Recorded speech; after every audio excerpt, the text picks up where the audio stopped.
जय माता दी। आज सोहर की उठान एक लेके आई हूँ, आप लोग सुनिएगा। पसंद आएगी तो हमारे चैनल को भी लाइक सब्सक्राइब कर दीजिएगा आप लोग। तो चलो सुनाती हूँ। जय माता दी। भौजी तोहरे ता भाई न होरी लवा, भौजी कंगना हम लेब। भौजी तोहरे ता भाई न होरी लवा, भौजी कंगना हम लेब।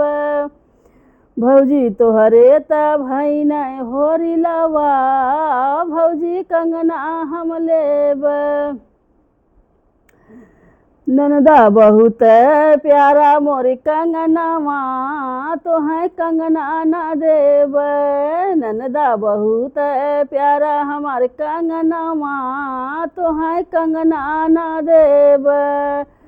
हमारा कंगनवा मोरा भैया कलकत्ता से लियावें। हमारा कंगनवा भैया मोर कलकत्ता से लियावें।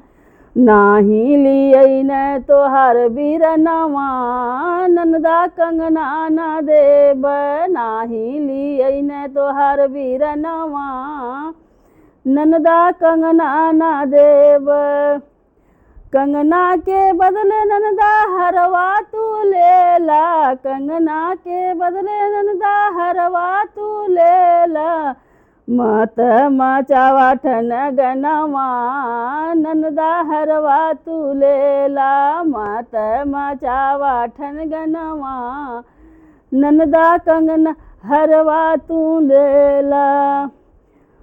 भौजी तोहरे ता भाई नहीं होरी लवा, भौजी कंगना हम लेब। भौजी तोहरे ता भाई नहीं होरी लवा, भौजी कंगना हम लेब। जय माता दी।